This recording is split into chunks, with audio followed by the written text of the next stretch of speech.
The only people who don't want to disclose the truth are people with something to hide. All right, we're going to be talking in a little bit with Susan Daniel, and she's the on Obama's false Social Security number. Again, all of these, you this, you that, well, just come on the radio show, any of you, the door is open, the phone lines are open, and explain to me, I know, it's all racist, birtherism, get that white sheet off your face, all those kinds of things. Okay, fine. Explain to me then, how does this guy have a Social Security number from Connecticut? That doesn't matter, you're a racist. Okay, fine. Well, good morning. In the Obama SSN and birth certificate, we say seeing's believing. Who you want to believe, me or your lying eyes? And how does Barack Obama get away with having a Social Security number that ain't his? And coming up, as I said, is Susan Daniel, and she's the Sam Spade on this, man. She's a PI. She lives in Cleveland, and I like her a lot. And she hasn't been with us. Last time she was with us before I got canned over at Brand X. So she's got some new work to talk about. But clearly, the POTUS, the President of the United States, has a phony birth certificate, and he has a Social Security number that ain't his. Does that mean anything to you? You go, oh, okay, all right, never mind. Drive on. Second gear, hang tight. Third gear, here we go. So his SSN is not his. That father's race African fronted off PDF file birth certificate, that's not true. Transcripts have all been deep six suppressed. And the beat goes on. And everybody, well, never mind. Without further ado, it's been quite a while since we've spoken. I love her work. Please say good morning. Welcome back to 710 KNUS. Susan Daniel from Cleveland, Ohio. Hey, Susan, good morning. Welcome back to the radio show. Hi, Peter. How are you? And thank you for having me back. No, it's wonderful to have you back on. We have been chasing who is Barack Obama. I've known you, I think, 7 years. I've been involved in this discussion, argument, investigation, if you would, for almost 9 years. And I forget who turned me on to you, but you were so brilliant. You've been with us, 5 or 6 times. I'm just going to, by the way, she's a PI. She lives in Cleveland, Ohio. She's gotten a lot of write-ups for her work that she's done in criminal defense cases and insurance works, and she works entirely for law firms, and she's unbelievably good at what she does. Let me just throw a question at you, and if I had come here from Mars and I said, Susan, who is Barack Obama? How would you answer that question, and why would you answer it the way you're about to? I would say I don't have a clue who he is, because we don't know anything about him, and nobody will tell us anything about him. Yeah. Well, that's my answer, too. I have no idea who he is. I know he's a fraud. I mean, that's the best I could do. Indeed. Why, this cadre of people that I include you in who have been remarkable in this quest, why won't anybody in the mainstream press pay attention to the obvious that this guy is a fraud? Well, it's not to their benefit to do so. Example? Well, they want access to government information. In the meantime, everything they're told is a lie anyway. But they think they're going to get the scoop on all these great stories out of D.C., and they're all lies anyway. Do you believe? And they're also cowards. They like their paycheck. No, I believe they're cowards. I believe that they're fearful. I believe that their politics match his. I can give you a dozen reasons, but someone I know Joel Gilbert, once spoke to the D.C. Press Club and said there's a Pulitzer Prize for anybody in this room that wants it. Yes, and he's absolutely right. All right, so let us begin. Barack Obama's Social Security number. Now, our server's down. We had all your work up for people to follow along. So it's almost become a joke for us. It has nothing to do with our radio station and Mark Crowley or Case or anybody. Yeah. It's out of our hands. But having said that, what is the Social Security number that Barack Obama is currently using, and why is it not his? The number is 042684425, and it is not his because 042 is a number that, until the government changed it a year ago, was used exclusively for residents of the state of Connecticut. And unless you lived there and applied from there with your residential address on there, you didn't get 042 as the starting number. Mm-hmm. Now, I remember Bill O'Reilly, who has been such a laydown about this. He has told so many different versions of his own story. But Right. Remember, Bill O'Reilly said, well, his father got it for him when his father went to Harvard. Remember you that? know, and it just so happened I was flipping stations because I never watch O'Reilly because I don't like him. I agree. And I heard him say that, and I about went through the roof because Obama's father left Hawaii in the early 70s, went back like once in 79, and went back to Kenya. Yeah. He's never. I don't know that he even flew over the state of Connecticut. I know, and it was like he went to Harvard, but that's in Massachusetts, and Right. he had nothing to do with that boy. And there are people that believe he's not even the biological dad. But having said those things, he was with another woman by that time, and what he drove down to. What's the little town in Connecticut you believe this came from? You know what? I have never been able to pin it down. Okay. Because starting in 72, they were issued from Baltimore. So it didn't necessarily have to be like the number before his, which was, I think, Newington. Now, in reading you and reading others, the Social Security number that's used by Barack Obama was previously issued to another person. Is that fair? Yes, it's absolutely true. It was issued on March 28, 1977, to someone who was born in 1890. Right. And my theory has always been that people did not have to have Social Security numbers when it first started in 1936. Mm-hmm. And unless you worked for a company with 15 or more people, it was voluntary. And my theory was that it was probably a woman who, at the age of 87 years old, needed medical care but could not get one without having a Social Security number. And so she applied, and Right. so 042684415 to No, 44. 25. Excuse me. They were, but in reading you and others, Social Security number is bracketing the number 042684415 to 4435 were issued in Connecticut 1977. All the numbers beginning with 042 until the government began issuing them in 2011. Numbers were assigned by the zip code of the mailing address. Now, in 2 years ago, they changed it where they now randomly assign them. All right, so he was and although the book is Jive, Dreams of My Father, the record does say that Barack Obama was living in Hawaii from 71 to 77. Right. And no, he was there to 79. To 79. I'm graduated from high school. You're right, 71 to 79. I apologize. And so, and his first job that he writes about was at Baskin-Robbins. Well, if we can even believe that's true. Okay, all right. So, but you can't track that back. No. How did the guy get this number? What's your best guess? The best bet is that he had a number previously that was assigned to a foreign student, which he would have used at Occidental, and got money as a foreign student. I agree. And they didn't want anybody to be able to track that number back, so they had to come up with a new number. I agree. What about on his, and there's all this bizarreness about registration for the draft, that he didn't do it. No. You tell that story because... Well, he would not have had to do that as a foreign student. He did exactly. not. And what's really interesting is the letter that he received after he allegedly signed up for the draft, which would have been 1980. The letter that he received, it was on a form from 2007. So they're very careless about making their phony documents.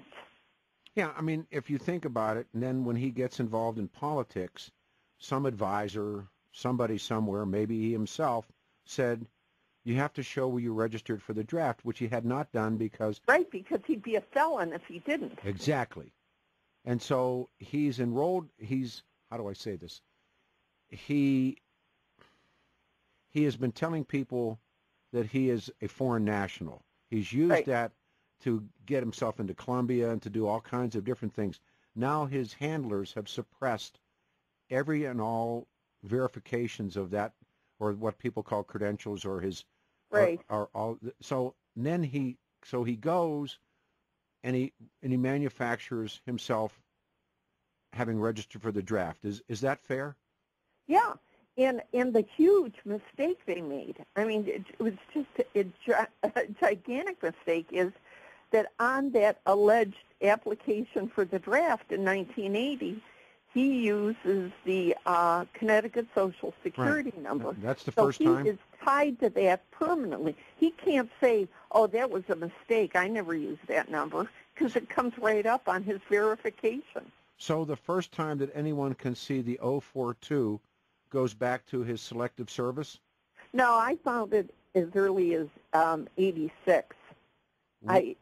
They then produced the document that was supposed to be from 1980, but that wasn't done until 2007 when they were forging all his other documents. Wow. I mean, this story is so, I mean, when you tie it into all these other stories, and then this Loretta Fuddy dying and her family stepping forward. Oh, yeah. What a coincidence. What a crazy story. And then they find out that she's messed up in this Muslim cult.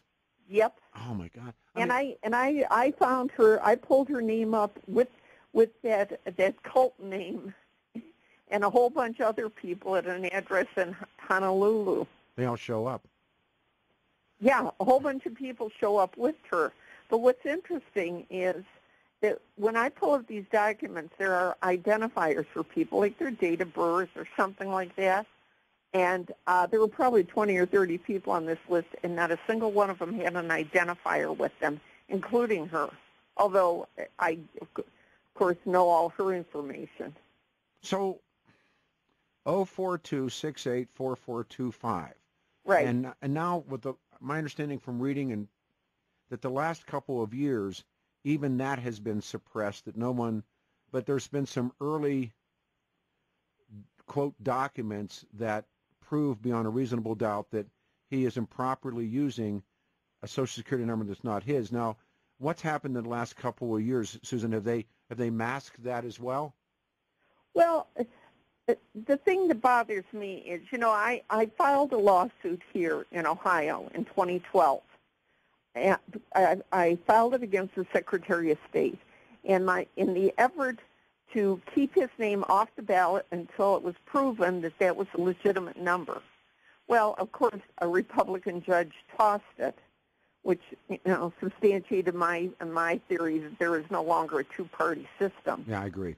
I do. I totally agree. It's one big giant cabal. It is.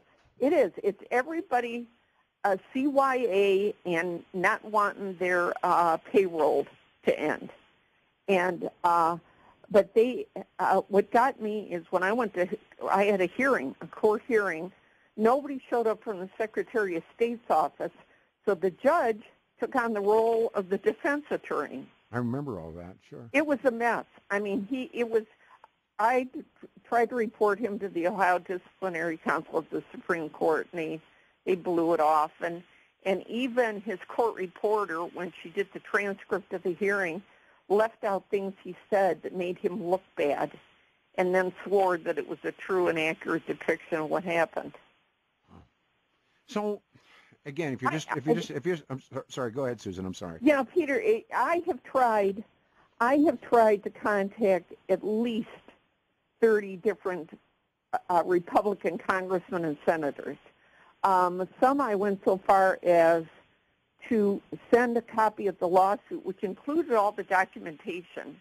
There were 83 pages of documents proving what I was alleging, and not one of them ever responded. Yeah. And I mean, pick a big name that you hear in the news every day, and those are the people I contacted. Now, the only people I have any respect for at all left is Trey Gowdy, Ted Cruz, Lee, Hewell's Camp, a couple other people. The rest, I've had people that I've had private conversations with who are not on that level of Ted Cruz, but maybe 1, 2 levels below that, who said everybody in Washington, I'm paraphrasing, everybody in Washington, D.C. knows the story's not straight, but no one will do anything about it. Yes, and that's exactly true. Yeah. It is absolutely true. They know he is a fraud. The story I always heard is, well, they're afraid to say anything because they're afraid there'll be race riots. Oh, sure, of course. That happens to me all the time. Yeah, and in the meantime, we see these kids go 300 at a time going through stores and tearing things off the shelves anyway. I mean, I'm sorry, go ahead. It's a pathetic excuse to use for not doing the right thing. Well, exactly. And, I mean, I've even had people who I used to get cartooned against, and, I was, they used to write editorials about me in the local papers being this. Hey, as long as they spell your name right. Well, that's right. What time are you on the air? But, and I've invited every one of those people to come on the show and say, let's discuss the truth about Barack Obama. I get 2 answers. I get two responses. One is no response. And the other is, I will not appear on your hate show. No, but that's the way that you can dodge having to have to deal with the truth. And so these guys are out there. They really do exist. And I've been told by people that I have respect for, but nobody in Washington, D.C., I don't know what that means, that believes the story is straight. It means that no politician believes it's true. Now, what I keep hoping is every time I hear Trey Gowdy or Ted Cruz go off on Obama, I say a silent prayer that they actually did read what I sent to their homes, and that though they never responded, I hope that maybe that helps push them to realize what an absolute fraud this guy is. Can I hold you through a break, Susan? Sure. All right, hang on. She's terrific, and her name is Susan Daniels, and she's doing the SSN number, strangely believe it. So I apologize, and it's no fault of our station. Our server is down. It's out of Chicago, and we have all of this stuff up, the SSN stuff and the birth certificate stuff, and we also that MLK covered-up statue. I'm getting emails. Do you think Big Brother and Eric Holder are working on your server? Peter Boyles, 710 KNUS, voice of the people, on the line with us. P.I. Susan Daniels, who has been investigating the life of Barack Obama, and her end of this is Barack Obama's Connecticut Social Security number. And I do apologize, our server is down because all of Susan's investigations are up on our website. Our server's down. It's not happening in the station. It happens out of Chicago, and hopefully tomorrow we'll have all of that ready. So just a brief overview. Susan, when people say, and I loved how you responded, because you respond like I respond. I've read and chased this thing for 9 years. When I'm asked who is Barack Obama, I say, and I've listened to Jack Cashill, Joel Gilbert. I mean, some guys have a grasp on who they think he is, but no one has anything definite, do they? No. But I'm sorry, I'll ask the question. The official story is false. Is that fair? Yes. All right, begin again. What do you think, or who do you think he is? I have no idea. I mean, I have no idea who his father is, I don't know anything about him. I know he was raised in probably the most dysfunctional family that has ever existed. I mean, he had a mother that abandoned him who was a communist. He had grandparents who were communists. They moved to Washington so his mother could go to a communist school. He had a tranny nanny when he lived in Indonesia. Yeah, I knew that. Yeah. I mean, he's been surrounded by freaks his entire life. When it comes to who he says he is, it changes. He's a pragmatist at best, where he's chameleon-esque, where he can lay down on anything, including plaid, and become it. Yeah. And it's all, I mean, I don't mean to disparage, but it's almost like this weird sociopathic ability. Oh, he's crazy. I mean, I have no doubt in my mind that he needs mental care.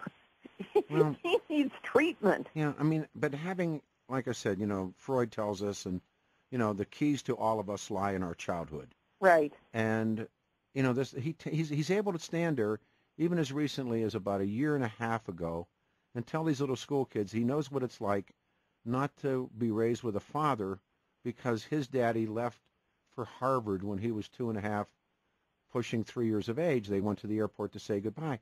That's an absolute lie. His mother... It is a lie. Yeah. His father left before he was a year old. Well, not only that, they went to Seattle. He and his mother returned to Washington State when he's about 10 days old, and there Right. all the paperwork's there. They were there. She went to school. Right. They see the rent checks, and the question always gets back to who's paying the rent, who's paying for all of this stuff.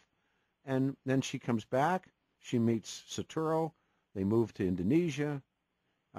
His father, so he always does have a father or a father figure in his life, whether it's Gramps or Lolo or maybe Frank Marshall Davis. Thank you very much, Frank Marshall Davis. And so I don't know if I don't know if the definitive book will ever be written. I question that. Clearly, Dreams from My Father is not true. No, I'm not. He didn't have the capability of writing No, that. yeah, I think that was written by Bill Ayers. Yes. I'm not a fan of Dinesh D'Souza. I think he's pretty fraudulent himself. He says one thing and does another, but they claim D'Souza's now in the crosshairs because of what he wrote. I can't imagine if I was Barack Obama. Frankly, I'd leave D'Souza alone. I'd promote D'Souza because D'Souza believes his official story, and it's not true. Yeah. No, I'm with you. So we come to a conclusion here. We'll get you back. What would you, and when we have our servers working, people can look at this SSN, but the President of the United States uses a Social Security number That is stolen. that's stolen. I don't know what you say after that. I mean, what else do you need to say? He's a felon. He is a felon for so many different reasons, but this is the most obvious. And of all the lawsuits that were filed against him, and I think there were in excess of 130, Yeah, I've read that. and most of them were thrown out on the ridiculous thing called standing. Mm-hmm. But the one I filed is the only one that had to do with the Social Security number. The rest had to do with his eligibility. It's crazy. And It is crazy. It's the greatest story that I've ever hooked into, and it's a mystery. I think Winston Churchill said it about Stalin and Russia. It's an enigma wrapped in a riddle. I mean, I don't know who this guy is. I really don't. And the deeper I get into the investigation, the more staunch that answer is, I don't know. No, and I'm in exactly the same place as you, Peter. We'll talk ASAP. Susan, thanks for your work. Thanks for coming on the show. Oh, thank you very much, Peter. Good Thank talking to you. Open lines, straight ahead. The only people who don't want to disclose the truth are people with something to hide.